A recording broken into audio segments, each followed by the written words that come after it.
Good morning students. सो आज मैं जो है फिर से एक लेसन दे रही हूँ एसएल स्टूडेंट्स के लिए, और लेसन का नाम है नीति दोहे। सो ऑलरेडी मैं जो है चैप्टर नंबर 9 तक दक्षिण गंगा गोदावरी दे चुकी, उपवाचक भी मैंने दे दिया है अपने स्कूल को एक उपहार। तो ये हमारा लेसन है जिसका कि नाम है नीति दोहे, चैप्टर नंबर 10, और इसमें जो है बिहारी और रहीम दोनों के बारे में दिया हुआ है।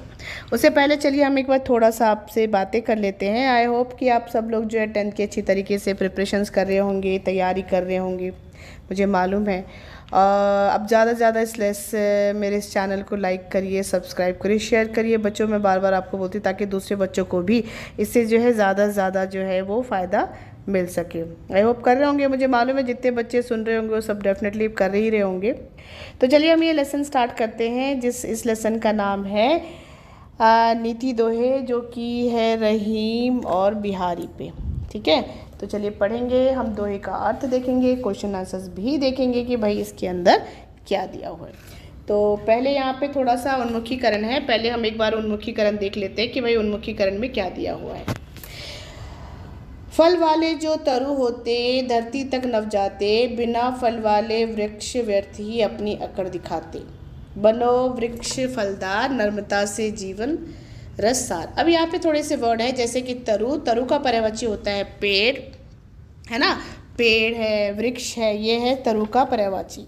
उसके अलावा यहाँ पे थोड़े से धरती है। अब जैसे धरती है तो धरती का क्या होगा, भूमि, है ना, धरा, इस तरह से जो है धरती का पर्यायवाची शब्द बनेगा। उसके अलावा आगे हम ये देखेंगे पोयम की बुलबुल मीठे बीत बोले, कोयल प्यार सभी से पाए, पर कौवे की बोली उसको अपमानित करवाए। भाई बुलबुल जो है, कोयल, उसकी बोली जो है बहुत मीठी होती है, सभी लोग उसको प्यार करते हैं, मगर कौवा का बोली जो है वो कर्कश होता है ना, और वो अपने आप को, लोग कौवे की बोली को पसंद नहीं करते, कौवा जो है अपना अपमान करवाता है। बुलबुल कोयल बनो ना बोलो कौवे की बोली, तो इसलिए उसने क्या बोला है, हमें जो है बुलबुल बनना चाहिए, हमें कौवा तो नहीं बनना चाहिए। अब यहाँ पे इन्होंने कुछ क्वेश्चन है, तो चलिए हम ये क्वेश्चन देखेंगे और देखेंगे भाई इस क्वेश्चन का आंसर क्या होगा, है ना। तो जैसे कि यहाँ पे इन्होंने पहला क्वेश्चन दिया हुआ है कि कवि ने बिना फल वाले वृक्षों के विषय में क्या बताया है।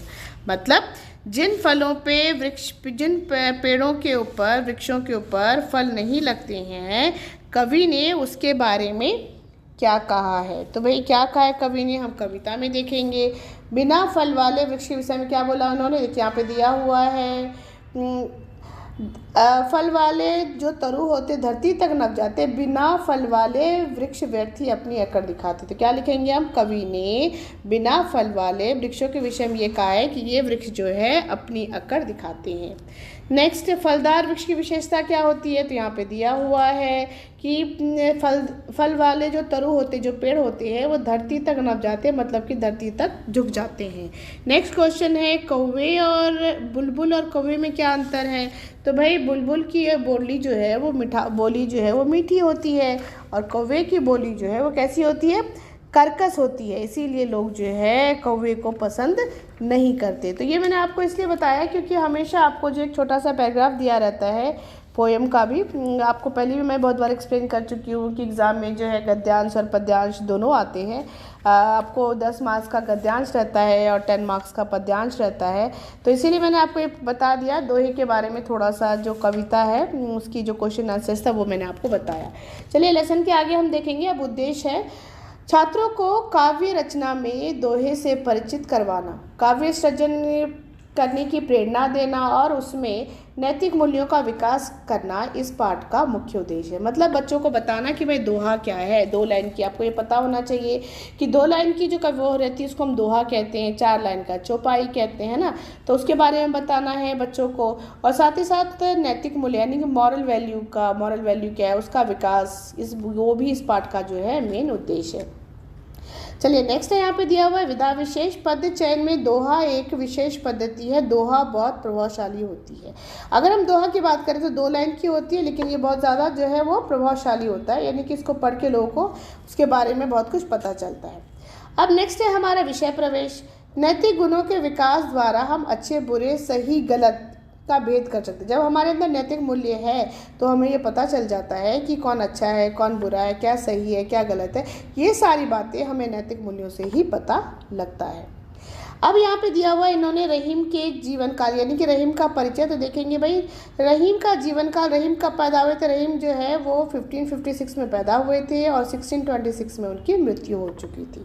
अब इनकी प्रसिद्ध रचनाएं, मतलब उन्होंने कौन कौन सी किताबें लिखी, तो रहीम सतसई, बैरक नायिका, भेद श्रृंगार सौरठ, है ना, ये इनकी किताबें थी। विशेषता में इनका क्या है, इनकी विशेषता क्या थी कि भाई वे जो थे संस्कृत, अरबी, फारसी के विद्वान थे। वे अकबर के दरबार के नवरत्नों में एक थे। वे उनके प्रधान सेनापति व मंत्री भी थे। माना जाता है कि वो बड़े दानवीर थे। एक तो भाई इनको जो है संस्कृत का, अरबी का, फारसी का इनको बहुत ही ज्ञान था। दूसरा इनकी विशेषता ये थी कि अकबर के दरबार के नवरत्न थे। और तीसरी विशेषता ये थी कि उनके प्रधान सेना मंत्री भी थे। और चौथी विशेषता ये थी कि भाई ये जो थे बड़े ही दानवीर थे। किसकी बात कर रहे हैं हम, रहीम की बात कर रहे हैं। तो ये था रहीम दास जी का कवि परिचय। अब हम आएंगे यहाँ पे थोड़ा सा देखेंगे दोहे का अर्थ क्या है। तो यहाँ पे दिया हुआ, कहीं रहीम संपत्ति सगे बनत बनत बहुत रीत, विपत्ति कसौटी जे कसे ते साचे मीत। तो भाई आपको इसमें दोहे पे लिखने के लिए सबसे पहले क्या लिखना पड़ता है, हमको प्रसंग लिखना पड़ता है। तो प्रसंग में मतलब अब हम जैसे प्रसंग का मतलब होता है कि हम दोहे का नाम और कवि का नाम, उसको हम क्या कहते हैं, प्रसंग कहते हैं। तो आप लिख सकते हैं कि प्रस्तुत पंक्तियाँ हमारी पाठ्य पुस्तक नीति दोहे नामक पाठ से दी गई है। इसके कवि रहीम दास जी है और इस कविता में रहीम दास जी ने दोस्ती के बारे में और संपत्ति के बारे में बताया है। ठीक है, तो ये तो हो गया इसका प्रसंग। अब हम जो है वो भाव के बारे में बात करेंगे। तो कहीं रहीम संपत्ति सगे बनत बनत बहुरीत। रहीम दास जी के अनुसार जब इंसान के पास में अधिक धन, पैसा ज़्यादा होता है तो उसके बहुत सारे दोस्त और सगे संबंधी बन जाते हैं, है ना। सच्चे मित्र विपत्ति कसौटी जो कसे ते साचे मित्र। पर सच्चा मित्र वो होता है जो विपत्ति के समय में हमारा साथ देता है, वही हमारा सच्चा मित्र होता है। यानी कि विपत्ति कसौटी पर जिस तरह से सच्चा सोना जो है उसकी परख हमें कसौटी पर घिसने से होती है, उसी प्रकार विपत्ति में जो हर तरह से हमारा साथ देता है वही हमारा सच्चा दोस्त होता है। तो एक बार हम इसके सरल भाव में ऐसे भी कह सकते हैं कि रहीम दास जी कहते हैं कि जब हमारे पास बहुत संपत्ति, बहुत पैसा होता है तब हमारे बहुत सारे दोस्त और सगे संबंधी बन जाते हैं, लेकिन सच्चा मित्र वही है जो हमें विपत्ति में हमारा साथ देता है। जिस तरह से सोना को परखने के लिए उसे कसौटी पे परखा जाता है, मतलब घिसा जाता है, उसी तरह से विपत्ति में भी दोस्ती का पता चलता है। यानी कि जो हमारा सच्चा दोस्त है वो हमें विपत्ति में भी हमारा साथ देगा। ठीक है, तो ये हो गया हमारा दोहा नंबर 1। अब दोहा नंबर 2 की बात करेंगे। रहीमन पानी राखिए बिन पानी सब सून, पानी गए न उबरे मोती मानुष चून। तो अब इसका भी हम ऐसे लिख सकते हैं कि रहीम दास जी कहते हैं, अब पहले सबसे पहले हमें क्या करना पड़ेगा, इसका प्रसंग। तो प्रस्तुत पंक्तियाँ हमारे पाठ्य पुस्तक किससे लिया गया, नीति दोहे से ली गई है। इसके कवि कौन है, इसके कवि जो है रहीम दास जी है ना। और रहीम दास जी ने इसमें जो है दोस्ती के बारे में, इसमें जो है क्या कहते हैं, सॉरी, पानी के बारे में बताया है। तो देखिए एक बार फिर से, रहीमन पानी राखिए सब पानी रहीमन पानी राखिए बिन पानी सब सून, पानी गए न उबरे मोती मानुष चून। ठीक है, तो एक बार देखेंगे कि यहाँ पे रहीम दास जी कह रहे हैं कि रहीम दास जी ने यहाँ पे पानी का मतलब 3 तरह से बताया है। रहीमन पानी, यहाँ पे रहीम दास जी कहते हैं पानी को हमेशा अपने पास रखना चाहिए। पानी के बिना जो है वो क्या कहते हैं, मोती, मनुष्य और चूना तीनों जो है व्यर्थ है। एक पानी का बिना जो होता है वो होता है इज्जत, यानी कि अगर मनुष्य की इज्जत चली जाए तो उसका जिंदगी व्यर्थ है। दूसरा है मोती। मोती जो है वो पानी यानी कि समुद्र में रहता है, तो अगर समुद्र में से पानी चला गया तो मोती की चमक चली जाएगी। और तीसरा है चूना, यानी कि जब हम पानी के अंदर चूना को मिलाएंगे तभी वो उसको उपयोग में हम उसको ला सकते हैं, तभी हम उसकी वाइट वॉश कर सकते हैं, यानी दीवारों पर लगा सकते हैं। ठीक है, तो देखेंगे एक बार, पानी शब्द का 3 में प्रयोग करते हुए कहते हैं कि पानी के बिना मोती, मनुष्य और चूना तीनों ही व्यर्थ है। एक पानी का 3 अर्थ, पानी का अर्थ क्या, इज्जत है। फिर दूसरा पानी का कांति मतलब चमक, और तीसरा है जल। तो रहीम पद कहते हैं कि कांति यानी चमक के बिना जो है वो मोती नहीं है, और पानी यानी कि जल इज्जत, मनुष्य का इज्जत नहीं है जल के बिना, पानी के बिना। उसका अगर उसका आदर सत्कार नहीं हो, तो मैंने आपको जैसे ही बताया ना कि अगर मनुष्य की इज्जत चली जाए तो उसका कुछ भी मोल नहीं रहता। उसी तरह से चूना है जिसको कि हम वाइट वॉश करते हैं, जिससे उसमें भी अगर हम पानी नहीं मिलाया जाए तो भी वो किसी भी उपयोग का नहीं रहता। इसीलिए तीनों की रक्षा होनी चाहिए। हम इस दोहे में पानी का महत्व को इस तरह से बताया गया, यानी कि मनुष्य की ज़िंदगी में पानी की आवश्यकता तीनों ही रूप में आवश्यकता है। तो ये हमने देखा। अब इसके यहाँ पे इन्होंने क्वेश्चन दिया हुआ है कि रहीम के अनुसार सच्चे मित्र की पहचान कब होती है ना। रहीम के अनुसार जो है जो सच्चा मित्र है उसकी पहचान कब होती है।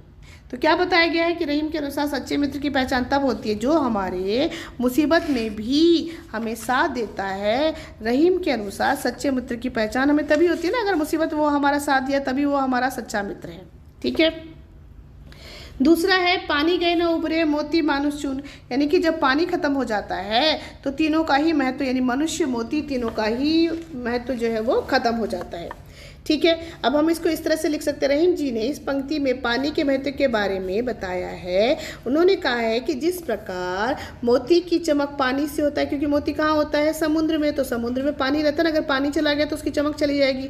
उसी प्रकार दूसरा पानी का मतलब क्या है, मनुष्य का इज्जत, अगर इज्जत चला गया तो भी उनका ज़िंदगी जो है वो बेकार हो जाता है। और तीसरा है चूना, यानी कि पानी के अंदर अगर चूना को नहीं मिलाया जाए तो भी वो उपयोग में नहीं आता है। इसीलिए पानी का जो इन हर क्षेत्रों में होना ज़रूरी है। यहाँ पानी का 3 अर्थ है, चमक, इज्जत और जल। मोती की चमक के बिना मोती बेकार है, मान प्रतिष्ठा इज्जत के बिना मनुष्य का जिंदगी बेकार है, और पानी अर्थात चूने में भी पानी नहीं मिलाए तो भी चूना व्यर्थ है। तो इस प्रकार हम इस क्वेश्चन का आंसर लिख सकते हैं। अब दूसरा आया है हमारा, दूसरा दिया हुआ है, कवि है हमारे बिहारी। तो भाई बिहारी का जन्म कब हुआ था। बिहारी का जन्म है 1595 में बिहारी पैदा हुए थे और 1663 में उनकी मृत्यु हो गई थी। अब बिहारी की फेमस रचना क्या था, बिहारी सतसई है। अब बिहारी की विशेषता क्या थी, इनके नीति परक दोहे थे। दोहे कैसे थे, इनके नीति परक थे। इनके दोहों में गागर में सागर भरने वाली बात कही है। गागर में सागर भरने वाले का मतलब है कि थोड़े में बहुत कुछ कहना, उसको हम कहते हैं गागर में सागर भरना। ठीक है। अब हम आप बात करेंगे दोहे का। तो भाई दोहा क्या, कनक कनक ते 100 गुनी मदकता अधिकाई, उही खाई बोराई इही पाई बोराई। फिर से एक बार देखिए, कनक कनक ते 100 गुनी मदकता अधिकाई, उही खाए बोराई जग इही पाए बोराई।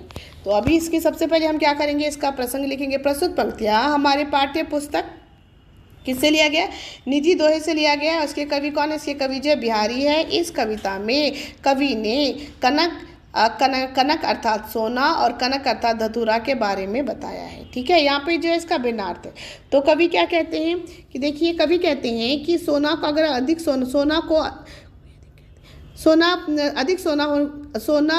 कवि कहते हैं कि सोना को भी अधिक और धतूरा को भी अधिक खाने से पागल हो जाता है। अगर हमारे पास सोना अधिक मात्रा में हो गया, यानी धन संपत्ति अधिक मात्रा में हो गया, तो भी हम पागल हो जाएंगे, और अगर धतूरा हम अधिक खाए तो भी हम पागल हो जाएंगे। एक बार इन लाइन को हम फिर से देखेंगे। कनक कनक ते 100 गुना मदिकाई, उही पाई बोराई इही उही खाए बोराई इही पाई बोराई। मतलब सोना को अगर हम धतूरा को खाएंगे, अगर हम धतूरा को खाते हैं ज़्यादा तो भी हम पागल हो जाते हैं, और सोना यानी कि धन संपत्ति हमारे पास अधिक होता है तो भी हम पागल हो जाते हैं। ठीक है। तो इसका मतलब ये है। दूसरा है नर और नर नील की गति एक करे कर जोई, जेते नीचे होए चले तेते ऊंचे होई। अब यहाँ पे हम सेम लिखेंगे। प्रस्तुत पंक्तियों में कवि ने किसकी प्रस्तुत पंक्तियाँ हमारी पाठ्य पुस्तक किससे ली गई है, नीति दोहे नामक कविता से ली गई है। इसके कवि कौन है, इसके कवि बिहारी है। इस कविता में कवि ने मनुष्य और जल के बारे में बताया है। ठीक है। अब देखिए कैसे लिखेंगे। कवि ने मनुष्य और नल के जल की तुलना उपमा अलंकार के माध्यम से करते हुए कहा है कि आदमी और नल के पानी की गति एक सी होती है। जिस प्रकार नल का जल नीचे की ओर बहता है और नर्मता का पाठ पढ़ाता है, उसी प्रकार मानव को भी अपने जीवन में ये गुण अपनाना चाहिए। मानव जितना नर्म होगा उतना ही जीवन में उन्नत और महान बनेगा। फिर से हम इसको एक बार देखेंगे कि क्या कहते हैं। बिहारी का कहना है कि मनुष्य और नल दोनों की तुलना उसने की है। जिस तरह से पानी जो है वो नीचे की तरफ बहता है, ऊपर जाता है, फिर पानी क्या होता है नीचे की तरफ बहता है ना, तो नीचे की तरफ बहने का मतलब हो कि वो हमें नर्मदा का पाठ पढ़ाता है। उसी तरह से मनुष्य भी जितना जितना ऊंचा होता जाता है उतना ही उतना उसमें नर्मदा की बातें आनी चाहिए। ठीक है, अब नेक्स्ट क्या है, बिहारी ने नर की तुलना किससे की है? तो बिहारी ने नर की तुलना किससे की है? पानी से, है ना। नर की तुलना किससे की है? पानी से की है। दूसरा क्वेश्चन है, बिहारी के अनुसार व्यक्ति को कैसा होना चाहिए? बिहारी के अनुसार व्यक्ति को नर्म और शांत होना चाहिए। कैसा रहना चाहिए? नर्म रहना चाहिए और शांत होना चाहिए। तो ये था हमारा दोहा। दोहे का मैंने आपको भाव बताया है। अब हम बात करेंगे कि यहाँ पे कुछ क्वेश्चन आंसर्स है। चलिए हम क्वेश्चन आंसर्स देखेंगे, क्या दिया हुआ इन्होंने क्वेश्चन आंसर में। अच्छे मित्र की विशेषता क्या है? भाई अच्छा मित्र कौन है, उसकी विशेषता क्या है, ये हम देखेंगे। हमारी ज़िंदगी में अच्छे दोस्त कौन होते हैं? अच्छे मित्र की विशेषता यह है कि वह विपत्ति में भी हमारा साथ नहीं छोड़ता, सदैव हमारे साथ रहता है। ये भाई अच्छे मित्र की विशेषता है। दूसरा क्वेश्चन है, बिहारी ने सोने की तुलना धतूरा से क्यों की है? बिहारी ने सोने की तुलना धतूरा से इसलिए की है क्योंकि जिस प्रकार धतूरा खाने से इंसान पागल हो जाता है ना, उसी नशे में पागल हो जाता है, उसी प्रकार सोना अर्थात अधिक धन दौलत पाने से भी घमंड के कारण आदमी पागल हो जाता है। दोनों चीज़ों का नशा खतरनाक होता है। तो इस तरह से हम इस सारे क्वेश्चन के आंसर दे सकते हैं। दूसरा दिया हुआ है कि बेमेल शब्द है नीर, पीर और जल। इसमें बेमेल क्या है? इसमें बेमेल पीर है। मीत, रीत, मित्र, डिफरेंट क्या है? रीत है। और जग, संसार, विश्व, मग, मग क्या है? इसमें सबसे डिफरेंट है। तो ये हमारा लेसन खत्म हुआ। उम्मीद करूँगी कि आपको ये लेसन पसंद आया होगा। आप ज़्यादा से ज़्यादा मेरे चैनल को लाइक करिए, सब्सक्राइब करिए। अगर आपको इसमें कुछ समझ में नहीं आया तो आप मुझे कमेंट बॉक्स में बता सकते हैं। Thank you.